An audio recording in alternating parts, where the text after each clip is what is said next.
doing it. You guys show up. If you don't, you don't. Jennifer Coolidge had an interesting way of doing it. You could have done She that. did it. Blew back on everybody. It did, Right? yeah. Let me suggest this. But I think you don't watch Hacks, do you? I've never seen it. Okay, it's HBO Max, I think, on that streaming service. It popped up on something I was watching to watch next. Yeah. So I finished something. You probably got sent there because of something, right? Yeah. New season 4. So in season 2 is where I'm at right now. Her father has passed, and she has his ashes in a tennis ball container, and she's traveling across America. That's not the way to do it. And she sprinkles it out. And here's the Grand Canyon. Dad, you always wanted to go to the Caribbean. Here's the Caribbean. Yeah. Just a little bit as she travels throughout the rest of her life. There's Chuck getting spread out in Key West. Who was that, Lance, that did that for us? So Chief's brother-in-law. Okay. Yeah. Wearing an extra shirt. Joe and Kelly did a great job. Yeah. We appreciate it. Yeah. You know, and that's cool. So I would just suggest with the Taylor boys, like when you went to Hawaii, take a little. You should have taken a little to Hawaii. shoulda. Yeah. I don't know have if Chuck ever went to Do you have to Hawaii, declare human remains if you're traveling like that? You're You don't have supposed to. Are you really? Yeah. Well, I But mean, you put I it mean, in they were trying to get us for fruit on the way back, so I would think if you're bringing If you some got dude's human remains. cranium, they're probably going to say something. if you just pack up a little bit, Yeah, no, I in think a it's a pill good bottle, idea. there's no way they're going to. I think this is a really good idea. You know, we had talked about doing a show in every 50 or all 50 states. We did talk about that one We've time. got to get on that because I think our time's going to run out. We have But got I'm to just get saying on we that. I could sprinkle a little in every state. I remember got to get on that. when we went to Ocean City, we're like, all right, Maryland's off the list. Where are we going next? Maryland's off the list. Yeah. We need to pull out a map one day. I'll draw it. And Okay, I know we've done Florida, Georgia, Texas, California, Maryland, Louisiana, Nevada, did you say Tennessee? Tennessee. He did not. Tennessee. Now we got 8. We probably should be writing these down. Okay, start over. I think that Well, so. the good news is it's recorded. Alabama, Florida, Don't bring your technology. Georgia, Tennessee, Maryland, Texas, Nevada, California. Louisville. Daniel reminds Dunaway and I were in Louisville, so that's Kentucky. Okay, Kentucky's off the list. Yep. We did it from Arizona. Yep. You did Arizona. Well, we did Arizona. Well, that's true. Yeah. Does this go back to our radio days? Do we count radio days? Yeah, I think too? we do. Yeah. RTD4 says Indiana. Did you guys Yep. do Indiana? Indianapolis. Oh, Indianapolis. Forgot about that. Yeah. Nick Saban took us a lot of Oh, places. he did. Thank you, God Alabama bless football. Nick Saban. He really did. It looks like Nate Oates and Bruce Pearl might do the same, though, They right? might. I mean, Did you technically- do one from Washington? You did Minneapolis. I did Minnesota, but Yep. it was just me. No, that's okay. Let's Yeah, count it. that's Let's part count of it. it. We We're going to gotta have to do that to count it. Yeah. You did New York. Or New Jersey. Were you ever in New York doing the show? No, I didn't. All right, New but put Jersey. Jersey down. New Jersey. You were in Have we Cleveland, done so New Ohio. Yep. We Has have there not been done a any show. reason to go to Mississippi? It's right there. We've never done Mississippi.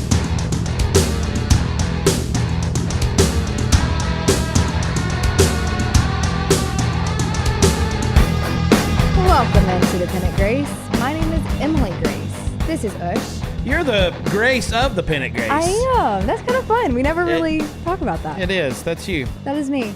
We talk about the Atlanta Braves. Yes, we do. And we have a lot of fun doing it. We'd love for you to follow us at the Pennant Grace. We'd love for you to find us on podcasts. That is our newest edition, that we are on your favorite podcast app, whether that's Apple, Spotify, you name it.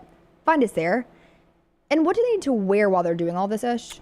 For those that crave activity, the best brand out there, Roback. Go to roback.com, fill your cart, and on that first order, you can save 20% off the entire order using the code PG20. PG20 save you 20% off your entire order. Robert said it best already in the chat, and we love you guys for always being so active in there. Nice little homestand to give some hope in the right direction. Yeah, Robert's on point, and the Braves have a winning record at home. How crazy is that? So that's good to see. Braves are still in last place, 5th place, at 10-14, which does sound better than 0-7. But they are 6-4 out of their last 10 games. So 2 games above 500 over the last 10 games. Good to be home and good to take another series. Had you told me going in, you are going to sweep Minnesota at home and take 2 out of 3 from St. Louis, I would be very, very pleased with that. At the end of today's show, we're going to do my fun little game where I ask Ush what series he thinks the Braves are going to win love that and game. lose, because so far you're losing that game, but it's good for Braves country. I'm happy to lose that game. And, really looking back at that St. Louis series, the game that you expected, if you were going to lose one of them to lose, you did. Yeah. And that comes into pitching. I wanted to make a point about this series, about our starting pitching. Okay. So we already discussed on Tuesday's show, Game 1, but just to go into a little bit more in that from the pitching side. Spencer Schwellenbach pitched 7 innings. He did have 8 hits, but only 2 earned runs. And so credit to the defense there as well. And St. Louis's inability to get runners in across home base. Scott blew it, didn't blow it.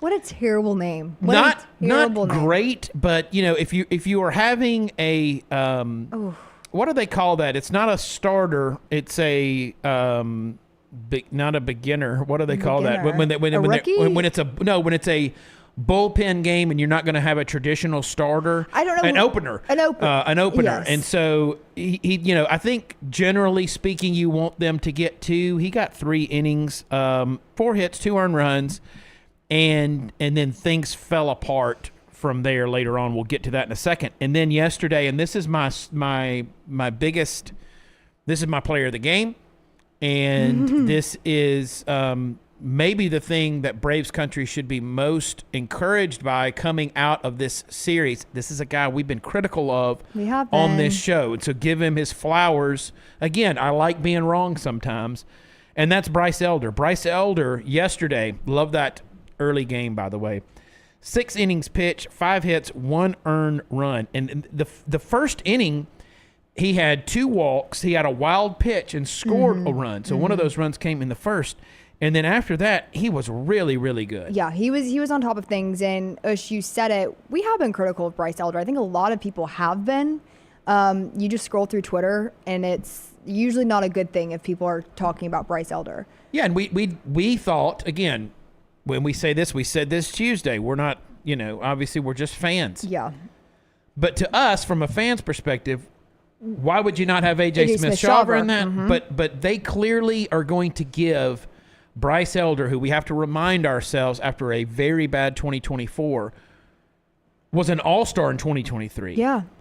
And this organization believes in Bryce Elder, and they're going to give him opportunities, especially with Spencer Strider being on the IL. Yeah. He's going to continue to get opportunities It's a great point. to start and earn his spot on that roster. Well, and I think that when you look at Spencer Strider going forward, right now it's a 15-day IL. Hopefully he is back with the Braves sooner than later. But you mentioned there's going to be other guys that, have to step up. Yeah.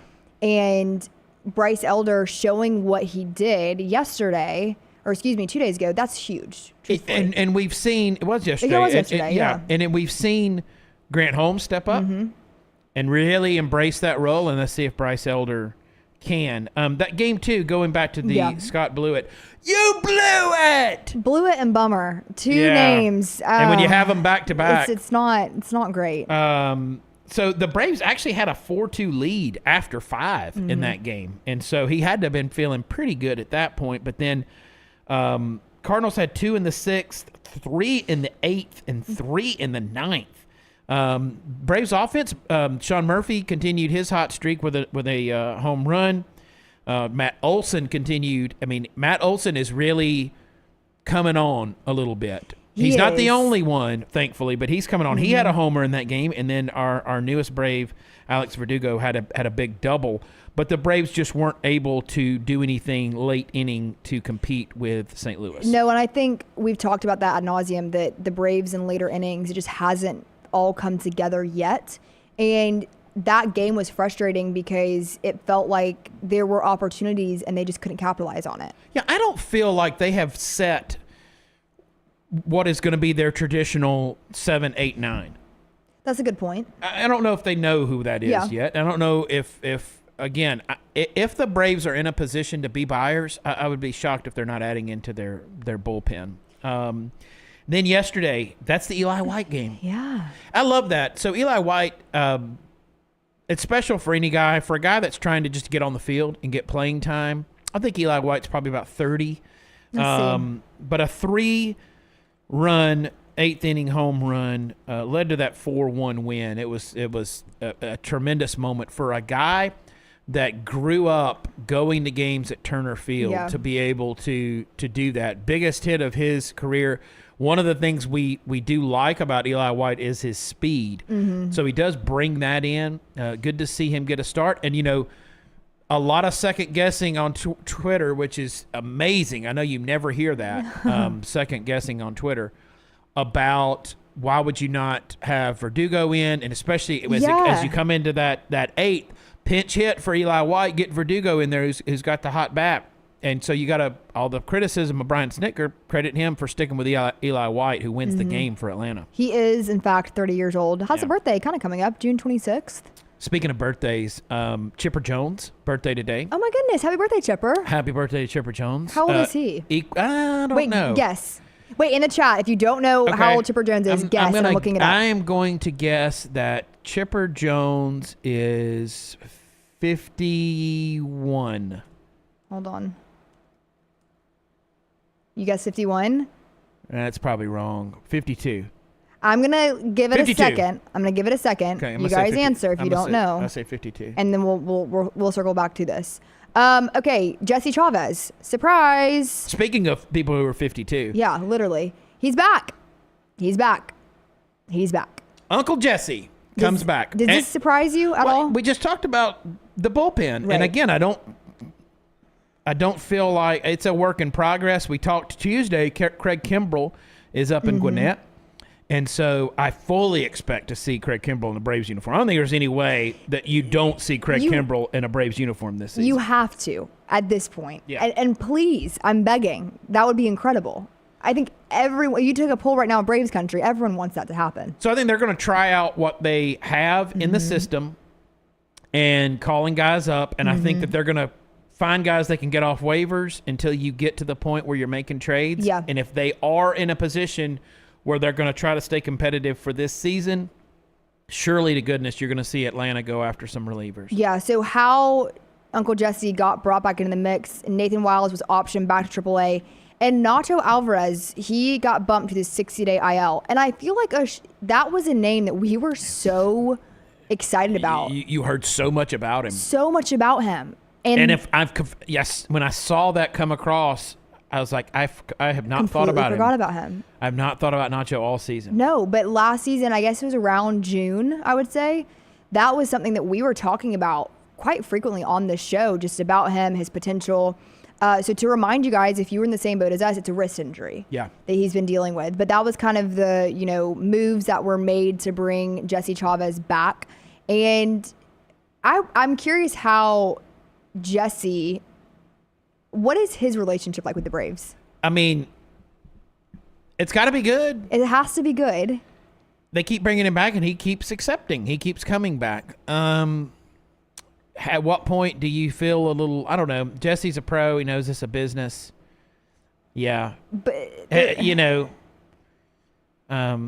girl breaks up with you, real bad. You're feeling bad. Yeah.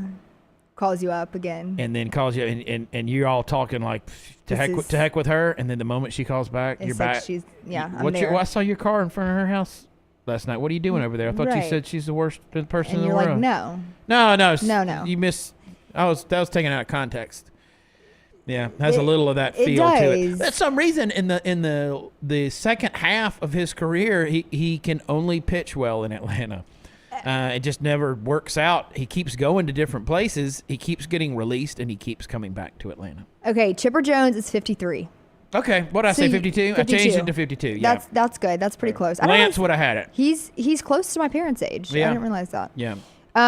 Okay, so now we have an off day today. Yeah, just again have a Thursday off day. Next week is a Thursday off day. That'll be 3 weeks in a row. Yeah, and heading to the desert, that is good timing. Braves have an early Wednesday game, so they wrap that up early. You get a day off as you travel to the Pacific time zone. So game 1, 8:40 Trouble for EG.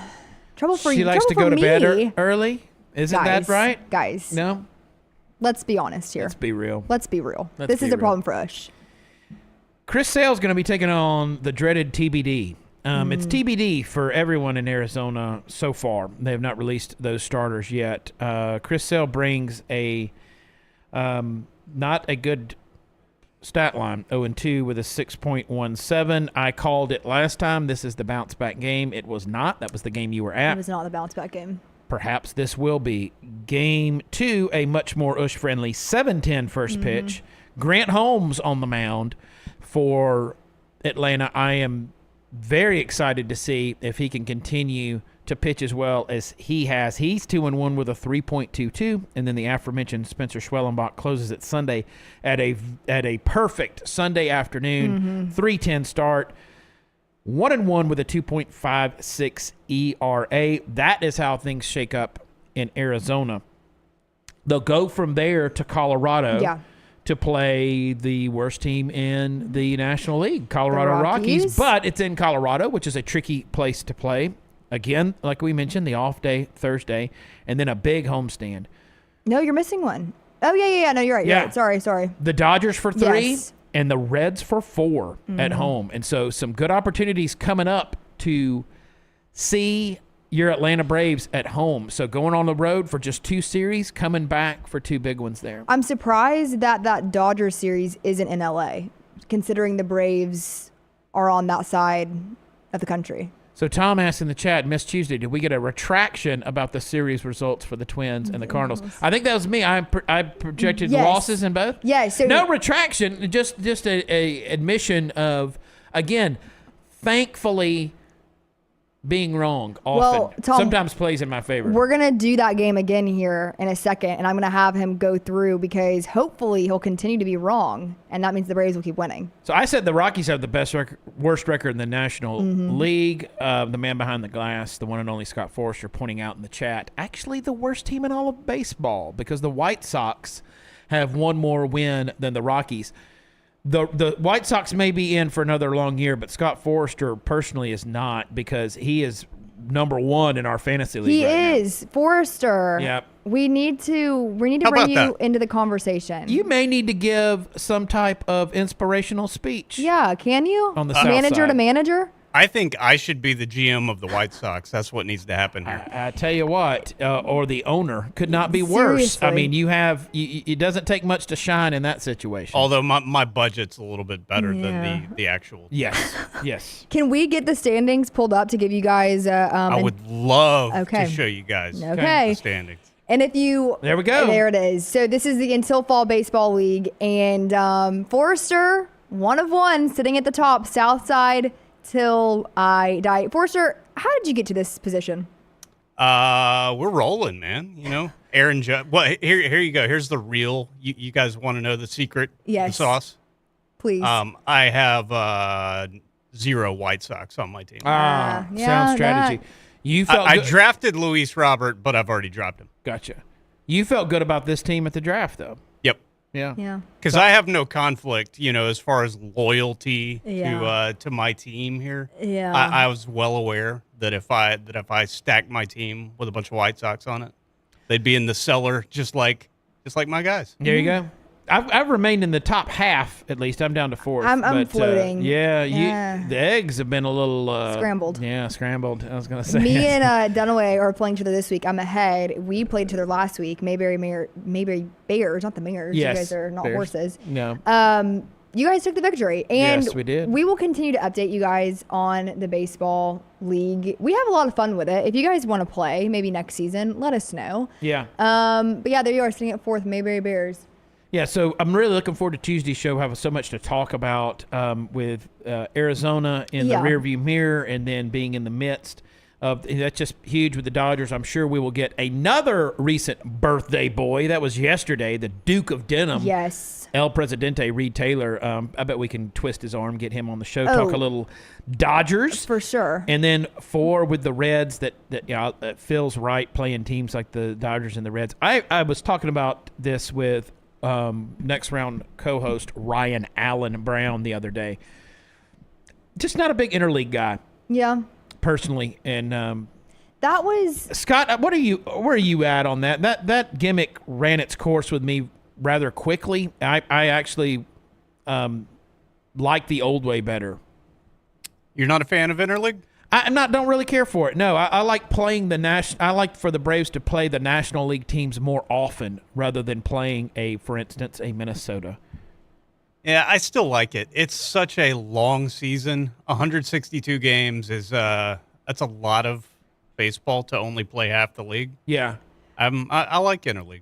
Well, maybe if they just didn't do it as much. Maybe if they reduced it. The trivia question at the game that I was at was how many interleague games have the Braves played since its inception? And I can't remember the answer now, but that was the question. It's a lot. It was, I guess, like 550. And it was, I want to say it was pretty close to that. Well, and it's never going to change because you have the opportunity to bring in, for instance, the Boston Red Sox and the New York Yankees to Truist Park, and those are going to be draws no matter how they're doing, right? Because those are teams that have great fan bases, large fan bases. So I get it; it's not going to change, but that's one that I'm not crazy about. One thing we haven't talked about yet, not that we've talked a lot about this guy. Why would we talk so much about a guy that's batting 167? But Jared Kelenic, 167, 531 OPS. For the season so far, last 7 games, slightly better, meaning batting 190. Still not great. The reason we talk about it is based on the current state of who's available, meaning some are still rehabbing injuries and some are sitting at home, failing drug tests, that he's still in the lineup. And there's so much money that was put into him. I don't want to pile on that too much because, again, I said this a couple of weeks ago. AA deserves, he gets several mulligans for me. He's made so many great moves. They've been a fantastic in his role, but this has been a miss. So here's my question for you.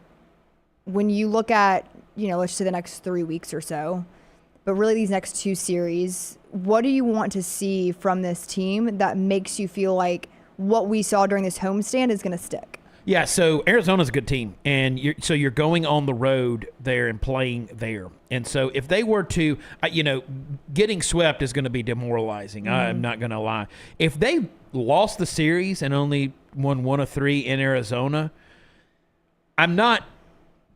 You can live with that? I can live with that, knowing Colorado is next, and again, tricky place to play, but I'm looking to do some damage. This is a bad team. Right. And so I'm looking to do some damage. So if you come out of that, that's 3-3. So if you come out of that 1-2 in Arizona and 4-2, I'm feeling really, really good. And the Dodgers, the Dodgers are a better team than the Braves, as the Captain Obvious. And so I don't really have an expectation of that series. I would love to be competitive in it. And then I would love to take 3 or 4 from Cincinnati. All right, let's close out today's show with this fun little game. We need to name this. Yeah. Because I feel like people enjoy this. And this is Ush just giving his, win-loss series prediction. Before we get to this, though, Robert does say, I like getting Kelenic to begin with. Just thought he needed a change of scenery, but that's not been the case. I agree. 100%. I agree. No, I like the move, and I thought it was smart. I trusted the judgment. It was a roll of the dice. This guy has not produced for what his expectations were, but we still think it's there, and we're going to bring him here and think that he can shine. It just hasn't happened. Yeah. But I did like the move at the time, and I don't fault him for trying it at all. Okay, Diamondbacks, win or loss? I think the Braves take 1 of 3. Okay. Rockies. I'm going to say sweep. Sweep. Dodgers. 1 of 3. Reds, 4-game series. 3 of 4. Okay. Pirates. Is that a 3-game? I think it is. 3-game, yep. 2 of 3. Nationals. It's so stupid, Ryan Allen Brown being a Nationals fan. It's one of the dumbest things that's ever existed in this country. Sweep! I got no time for him. All right. Red Sox. I think the Braves take that series 2-1. Okay, we're going to close things out. Nationals again. It's felt so good sweeping them again. Before. Why not do that again? Why not go chase that good feeling? Okay. Okay, well, this is a lot more positive than the last time. It is a lot more positive. It's amazing what just a few wins, and now you're, you're not in the complete, utter doldrums. You're 10-14, and you're talking trash. Yeah. I love that. But my son's lacrosse game, they were getting absolutely destroyed, and I said, did the other team? I was like, they killed them. Yeah. I said, were they talking a lot of trash? He's like, no, not really. I sure was. And I was like, wait, what? Perfect. We were getting hammered. He's like, that didn't slow me down one bit. I was out there. I was Larry Bird on those guys. I was talking so much trash. So I like that. A counterbalance to Kelnick. I wanted to bring this up because we touched on him last week. Your birthday buddy. Oh, Michael Harris. Michael Harris second. So Michael Harris second for the season is batting .233, but the last 7 games, .333. Did we talk enough about his just incredible performance in the game that I was at? I don't think we did. No, we may have mentioned it, but I know we did not go in depth on it. We should have dwelled on that for a little bit because in the field he was incredible. But that, to me, when you look at Michael Harris, he's always incredible in center. Like, love the poise, love the energy, what he brings to the team. He's one of those guys in the mix, as we were so heavy talking about leadership and being one of those faces of the organization. I think most of us would put Michael Harris pretty high on that list. Into that for sure. To see him hitting like this, there is nothing I would love more to see Michael Harris continue to elevate his game. Agreed. And that's going to be what I'm looking forward to in these next couple of series. But specifically, I want to see Michael Harris continue his success at the plate. And I also just want to see, an offense that is producing. I mean, that sounds like the bare minimum, but for Braves fans, that it's not. I think, too, obviously, there was some defensive error. One thing I think that the Braves don't get enough credit for is how good defensively this team is. Agreed. And I think we just need to mention that. Yeah. That this team is so solid in that area that it's really rare that you see an error take place. Well, in all of baseball, it's the thing most likely to go overlooked, and then as soon as you have one, it's like you just can't believe it, and it's just what is going on here. So it's one of those things. Good defense goes underappreciated, while bad defense usually gets magnified, or a bad defensive play. Scott Forster, could Brown name 3 current Nats players? No, he could not. Probably could not name 3 all-time Nats players. Tom, Dodgers pitching is worse than the Braves right now. It's not great. Me and Reed were talking about that it's been shaky, to say the least. But with that lineup, I feel like I could pitch for the Dodgers. Well, I mean, I'm sure people say that about the Braves too, and look where we're at. Yeah, it's true. Okay, so that's going to do it for today's show. We will be back Tuesday at 12:15. We'll have a lot to discuss then. You guys have a fabulous weekend. If you are following the Braves on a road trip, let us know. If you're going to be out there, that'd be kind of cool. If you're in Arizona or in Colorado. Even if you're not, keep up with the games through what we're posting on at the Pennant Grace. Give us a follow there. Please remember to check us out on podcasts. We really appreciate you giving us a rating there. We love what we do for you guys. Yeah. And one more time, it's code PG20 at checkout to make sure that you are dressed in style. Yes. We want you guys to be stylish, and we want you guys to tune into this show. We, again, like I said, love what we do, and we will see you at 12:15. Ush, any final thoughts from you? Yeah, just want to reiterate that. PG20, Roback.com for whatever you're looking for. They've got you covered. And interact with us as we go on this road trip here. We want to hear from you at the Pennant Grace. Let us know what you're thinking. We'll be sure to talk about it when we come back together on Tuesday. Until then, Braves Country, see you next time.